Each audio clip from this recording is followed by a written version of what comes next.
Hey guys, welcome back to Katawa Shoujo.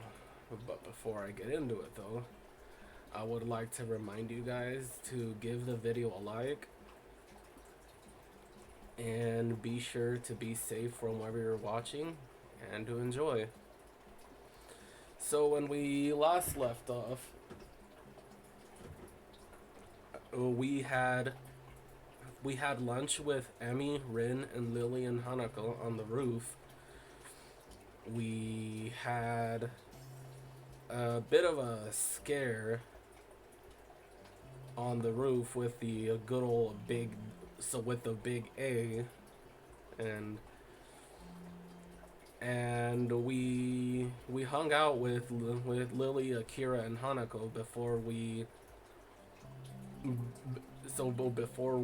took them before we went with them to the airport along with Shizune's little brother.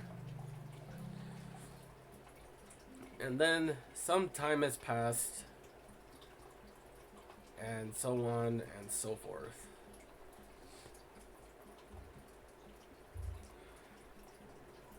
I love how you can just click for OBS not to capture the cursor, it's great. As Hanako steps to the side, I see Shizune stride up in her typically businesslike manner, flanked by her ever-present bright-haired shadow. Try as I might, I can't read any hint of their intent from their faces. Shizune's poker face and Misha's seemingly boundless cheerfulness are a devilish combination. Morning, Shizune. Misha? Hi. I accentuate the greeting with a nod to Shizune in order to get the point across. She promptly and curtly returns the gesture to both of us. It's been a long day since it's been a long while since I've really talked with either of them. For a while, I thought they might be avoiding me, but I eventually came to the conclusion that Shizune really isn't the type to do so. Morning. Shi-chan says that Moto wants to see you sometime.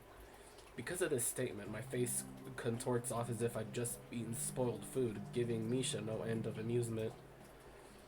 Well, anyone would think that you were in trouble, He-chan. You may not be aware of it, but you have the least to worry about of anyone in the class. What an unexpected vote of confidence. Even Hanako nods hesitantly to affirm the point. Look at this nerd. Oh, fuck. I kind of regret not trying harder in school sometimes, I'm not gonna lie. Thanks. I'll keep that in mind. There was something I wanted to ask you, though. And what might that be, He-chan? I have a feeling this won't go over well, but here it goes.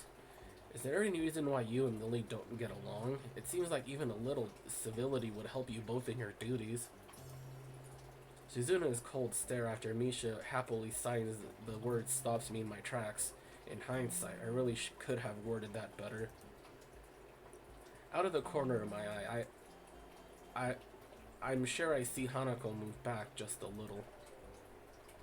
Thankfully, Shizune noticed this and lets her temper dissipate as she forcefully runs her hand through her hair to let off steam, perfectly on cue. Misha begins interpreting the second of Shizune's arms to begin to move. I would say that such matters aren't relevant to you, but since you seem to have befriended Lily... She pauses to adjust her glasses, evidently attempting to articulate, there we go, her point in the best possible manner. While I assume the same of her, I cannot call my own views on the matter unbiased. Suffice to say, we are closer than we are now. Shizune makes a quick gesture to Misha to stop her from interpreting, then has a quick meeting with her before proceeding. The fact that the two can communicate so easily yet so secretly right in front of us is slightly disconcerting. Hanako seems to share my curiosity at the proceedings, looking on with looking with a thinly masked interest. As they seem their opaque conversation, Misha looks slightly deflated. I guess her opinion on the matter wasn't followed. She-chan says that you should ask Lily about it, and she doesn't want to be the one that gets you involved. Ah, well. Well, I'll just have to ask her after she gets back. At least I got some information out of Shizune. The two have been on close terms means they weren't always at each other's throats, or at least not quite to this extent. I understand. Thanks anyway. With a nod and a farewell, they both break away and walk out the door, no doubt headed straight for the student council room. Could have gone worse, I suppose. Hanako lets out a long breath, relieved at the confrontation's resolution. I can't say I blame her. I'll see you later then. Yeah, I'll meet you in the tea room. See ya. With that, she waves and joins the trickle of students leaving the classroom. Nakai, could I speak with you for a moment? Delivered in his typical monotone manner, he apparently decided that I needed a reminder to see him already. Eventually, I finish packing up my things. By the time I reach his desk, the classroom is close to empty. Yes, sir? He looks up, taking measure of my face before giving Hanako rather obviously acted chuckle.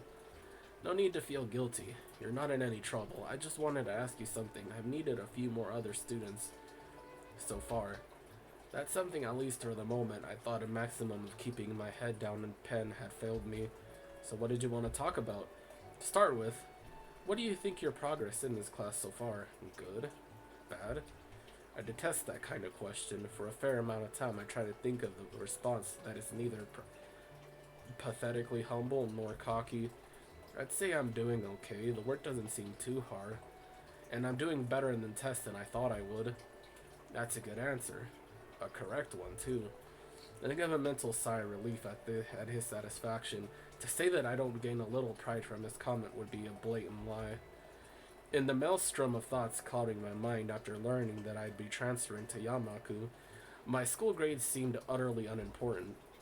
Being entirely clueless as to what the skill level would be assumed of me once I actually got here, I was hugely relieved when I found out that I understood well enough the schoolwork we'd be doing. I know your circumstances might have been thrown a wrench in the works, but have you given any thought to your future? My future? What do you think, what you'd like to do as a profession? Do you have any thoughts of where you'd like to be in 10, 20 years' time? I would be surprised if you'd covered this ground in your previous school, but I don't have any record of it if you have. I suppose that last year of high school was the same when students would need to be thinking about such things. To be honest, I haven't really lent it much thought compared to my immediate situation. Catching on to my thinking, Moto speaks up. It's okay if you haven't decided on anything specific yet. I wouldn't be surprised if a lot of your classmates were still undecided after all. Maybe pursue one of your talents. He's rather obviously trying to squeeze an answer out of me, and yet something about this previous wording makes me suspicious. He didn't seem to be intent on asking everybody like this, so he must have some kind of selection criteria. At I guess, our grades in his class. Well, something in science might be the path of least resistance. His face brightens, no doubt, pleased at the thought of a prize student following his subject as a career path. Good! Having a general idea is the first step. I would advise you to think on it, though. I will. These things are kind of settling down, which will help. Good to hear. Oh, and I've noticed that Ikezawa's attendance and grades have been improved since you came to be friends. I'd like to thank you for that. I'm surprised you noticed we knew each other. He gives a chuckle as awkward as his smile. This guy really has no idea to properly act around others. Every facial movement seems like an act of careful but misdirected choreography. You could say having a general idea of who knows whom is part of a teacher's job.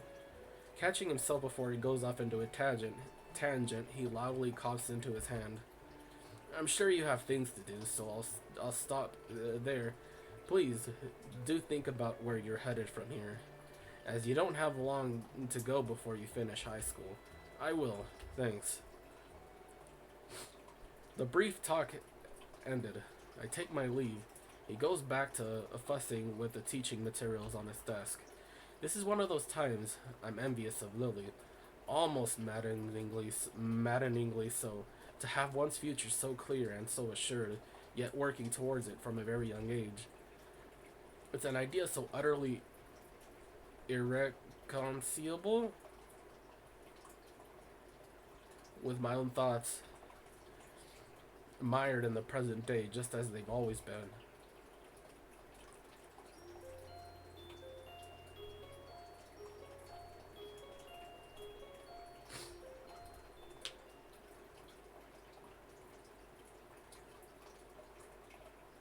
Walking through the lobby of the cafeteria, I silently rue my daily routine having been completely thrown off. It had seemed like a normal day. I arrived in class before most, due to walking early and having become quite adept at chucking my pills without choking as I get ready for the day. Wow, looks like he trained his gag reflex. But as students trickled in, one never materialized. Hanako. I step inside, my eyes scanning the expanse of the cafeteria in such a suitable place to take a seat. It's a task made me more different by the groups of students moving through about and busily talking. A hand pounds on my back a hard couple of times, severely winding me. I couldn't care less about about the culprit as I focused my thoughts on my chest as a near automatic reaction. My hand instinctively tightens on my breast as I start going through the steps I rehearse in my mind every other day. Breathe steadily. In and out. With a measure of relief, I can feel slowly my chest becoming less tense. By the time I look back up, my face is covered in sweat from the experience. Hey man, are you okay? God damn it, don't do that, you idiot! He retreats back, an expression of unease written on his face. In hindsight, I probably shouldn't have barked at him considering he had no way to know. I give a sigh of relief and right myself with some difficulty. Sorry, I just have some chest problems. Sharp knocks aren't good. He seems strange to see him so upset. The fact that I didn't do anything about it irritates me. Let's get lunch. Okay, it's good to have some company, for once. We start off in the serving line. One good thing is that Kenji and I can make small talk nowadays, as opposed to my only interaction with him being anti-feminist lectures. Seems like it'd be hard to find an empty table. There's a few people I wouldn't mind sitting with. Nobody's like you, though. I feel a shiver run through my spine. Clarify that now. They don't listen. Their minds are closed. It's the media, man. The goddamn brainwashing mainstream fascist media. He takes a breath and I savor the second of silence. Damn, they control everything. Everything but you and me. I relax a little and we grab our food and drink. So, what have you got for me? Huh? Come on, you've been hanging around with Sato and the other chick for ages now. Rumors are all over my class. Probably some of the others too. Eavesdropping isn't a good habit. Let me guess, you never do it? Not even when you're bored? Really? Fine. Point taken. Both of us stopped to have soup ladled in a couple of small bowls and placed into our trays. The concoction that lands on our bowl looks pretty questionable, but at least it smells reasonably good. As we take our seats, the miraculously free table, I try to think of something that could actually interest him at all. I hope I can come up with something acceptable topic. I found the answer to your question that you asked a couple of weeks back. Where's Lily's non-Japanese half comes from, that is. Good man. It's Russia, right? Totally Russia. Scotland. He visibly stops in his tracks. Scotland? Yeah, it was my reaction too.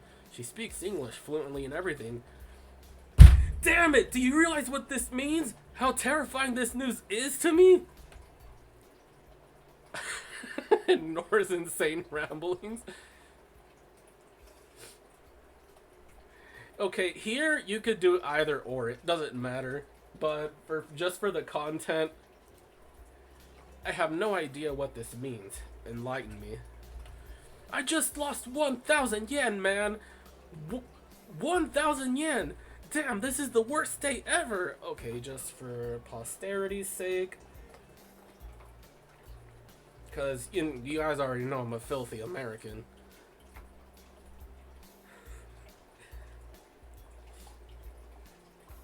Let's see.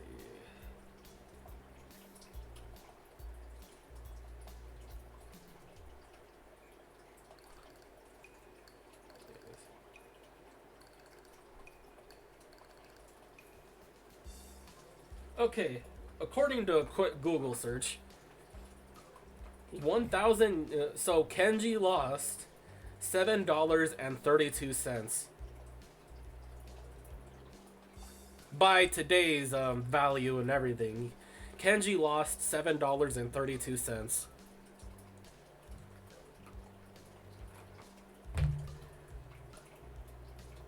I just lost my 1,000 yen, man. 1,000 yen! Damn, this is the worst day ever!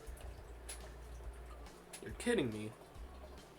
You're kidding me. You made a bet about her nationality? One of the dudes in my class was bugging me about it. I gave him some of my wisdom, and he had the audacity to say my logic was wrong. I never thought I would hear logic and in the same sentence that Kenji spoke, but alright. So what did he think? Germany or something. Can't exactly. I could see that. Or something. It doesn't matter. What matters is my $7.32. Damn, this day is ruined thanks to her. What a bitch! He looks utterly devastated as he wolfed down several clumps of soggy soy-soaked rice. It only takes a few mouthfuls before he pokes his chopsticks at me, stabbing at the air repeatedly in revelation. Why? Didn't your mother ever teach you not to speak with your mouth full? He gives me a dirty look before choking the rest down with the food left in his mouth and taking a gulp of juice rather unsightly. Remembering my own food sitting in front of me, I decided to get to the task of eating the cafeteria food over and done with as fast as possible. The sooner I do so, the sooner the experience will be over. So as I was saying, why would anyone want to live in that place anyway? I mean, what is there to see? Grassy plains? That's it. Lots and lots of grassy plains. And men in kilts. I'm not sure which is worse, the food or his worldview. I can feel my face being dragged down by their combined weight, not that he noticed or care. It's not that bad. Why do you care about her so much anyway? She's just your class representative after all. He gives a malevolent chuckle. Whereas, this anyone but Kenji, I'd feel uneasy in how he sounds. I finally found the chink in the Feminist Legion's armor. It took a while, but I'm confident that this is going to be how we can bring down the whole system. I'm about to blow your mind. Are you ready? I tune out his rambling for a moment as I finish my rice as I start on the unappetizing soup. The one tasted enough to confirm that it's cold. Ready as I'll ever be. I'm confirmed that Lilly is in the Mafia. What? Alright, stay with me for a second here. I'll describe the scene. I wish I could do otherwise. Lily's there, walking down the street after school. You're not stalking her, are you? No! Damn, man, I do have some self-preservation, but not dignity or morals or social standards. Anyway, as I was saying, this car pulls up next to her, and guess who steps out? A man in a pinstripe suit waves her in, then the two just leave, just like that. I tell you, man, she's under protection. Under protection. A man in a... Oh, I can see where this is going now. It takes a shepherd sigh in exasperation. Let me guess, this man was about average height and had a slightly slender build, had blonde hair and looked foreign and smiled a lot. He looks positively stunned. I take advantage of the moment to quietly gulp a mouthful of cold soup. It seems you're more observant than I thought. Yes, I have chosen well. He giggles a little and nods to himself and dramatically looks comical. I can't tell whatever this irrational, intentional or not, and the fact makes me frown. It's important ramifications, you know. If she's really connected to people like them, and we're smart about what we do with this information, we could turn this into our greatest weapon against the student council. Once he starts rambling conspiracy territory, my juice suddenly becomes much more important. Only half listening to his pontifications, I hope I said that right, my mind drifts to the matter of Lily and her an, antipathy for Shizune. The past between them is steadily becoming more coherent, but I'm not even sure if I should be learning off her past this way. Indeed, even if I do work out what went on, it doesn't really seem my business to go and interfere. Damn, not having Lily around makes my thoughts wander.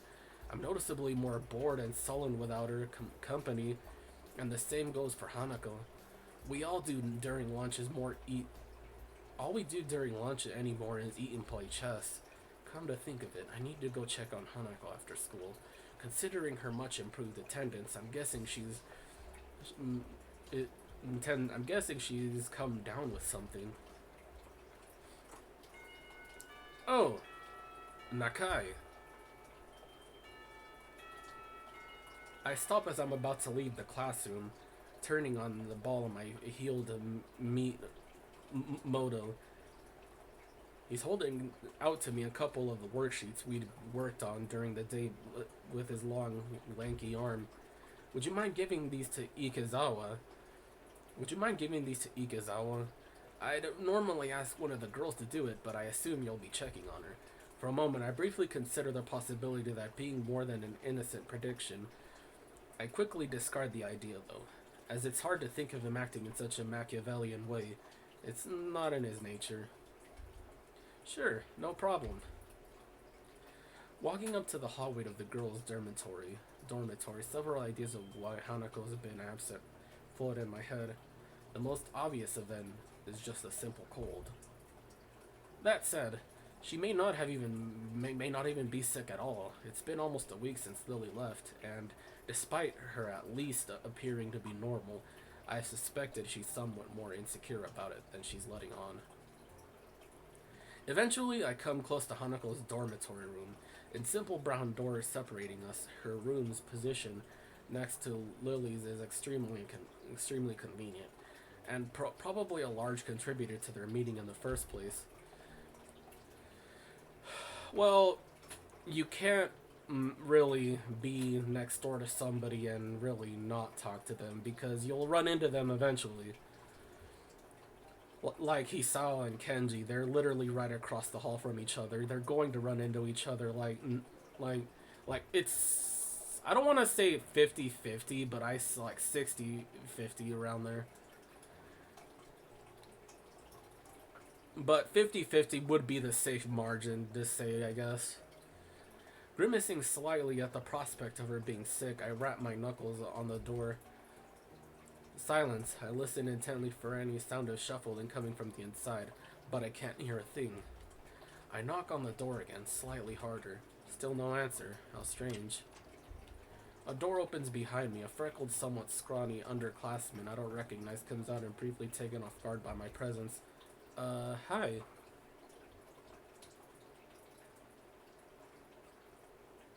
I mean, so this is another decision that really doesn't matter which one you pick. But in the interest of the situation. Actually, this may be a rather fortuitous meeting. Hey, excuse me, do you know if Hanako's come out of her room today or not? She doesn't seem to be answering. Ikezawa is Ikezawa. Her not answering the door is totally normal. That tall foreign girl is the only person she'll ever talk to after all. She gives a shrug before walking off down the hallway, having much more important matters to attend to than Hanako or me. Her dismissive attitude annoys me. Hanako must have a reputation as a hermit, a reputation that doesn't seem outright undeserved, at least in the time before we met.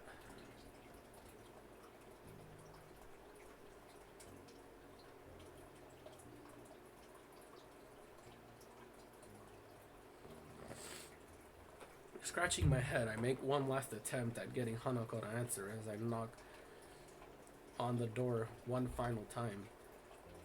Hanako, it's just me. Moto said to give you some stuff. For a while, the attempt seems to be unsuccessful as the last. Just before I slip into the sheets under the door, I can hear the handle rattling. As the door opens halfway, I do my best to look Hanako over as quickly as possible. The task made somewhat more difficult by her oversized gown hiding so much of her body. She doesn't look sick, or at least not immediately so. So to be honest, I have preferred that to her expression right now. Hi Hanako. Hi Hanako. Moto wanted me to give you these since you weren't in class today. I hold out the loose sheets she tentatively takes in her hands. The way that she moves is weird, devoid of thought, as if she's some kind of mechanical automaton rather than a living being. Are you okay? If you're feeling sick or anything, I could get the nurse. It feels almost pitiful to put on such a routine get well soon act, as I can't think of anything else I could possibly do for her, though. She seems to collect herself a little on the notion, but only a little. I'm fine. Okay. An awkward silence follows, eventually ended by her nodding solemnly in farewell and closing the door. The entire experience feels surreal. More than a little put off, I wander back to my room and hope that she'll be better by tomorrow, despite not knowing exactly what's wrong with her.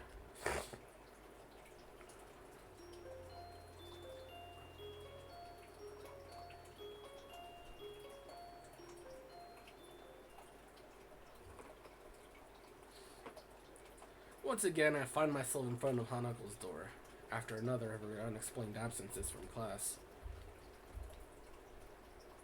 Nothing considering the second day in a row she's been like this, I'm starting to worry about her. Summoning my willpower, I kick down the fucking door. Sorry, serious situation. Summoning my willpower, I decide to try one last way to get her to respond. Hanako, if you don't say anything, I'll go to the nurse for you. Go away. What? It's hard to tell her whether she's tone one's of depression, anger, or both. What in the world could I actually do to help her, if she doesn't even want help? The message is clear enough. I can't just leave her like this, though, just sitting in her room for days on end. Rubbing my temples in thought, I withdraw to my room to think about how to proceed. Rationality is what's needed here. An overreaction may just make matters worse. Oh damn, the worried music. I dig around the drawer after drawer of my desk, looking for where I put that damned piece of paper. Before she left, Lily told me the number to call her on while in Scotland, and I wrote it down. Now that I need it, though, the damn thing is, here. Probably should have just entered it directly into my cell phone. Come to think of it, without further ado, I enter the numbers anxiously and press the call button. The fact that the phone rings on shows that I got the prefix for a call to Scotland, right at least. I never made an international call before, so that's some comfort. Oh boy, that fucking cell phone bill's gonna be a bitch. Sorry. Eventually, the phone picks up. A female voice that I don't recognize on the other end, and is probably Hanako? Her mom's fucking... Spoiler for the Hanako route. Eventually, the phone picks up. A feminine voice I don't recognize on the other end is probably Lily's mother. Sato. English. Suddenly, I find myself finding myself unprepared.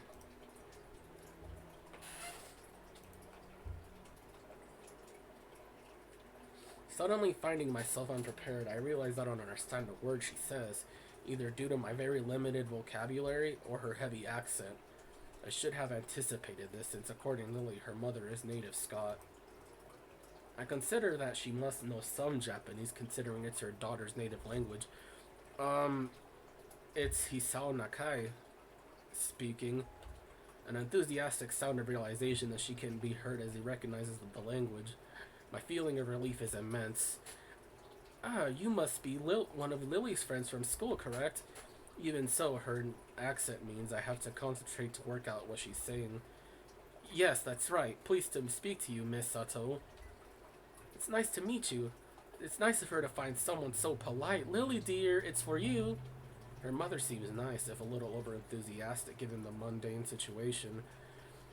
And with that being said, that is the end for episode 18. But before I end things off, though, I'd like to remind you guys to give this video a like and to share it.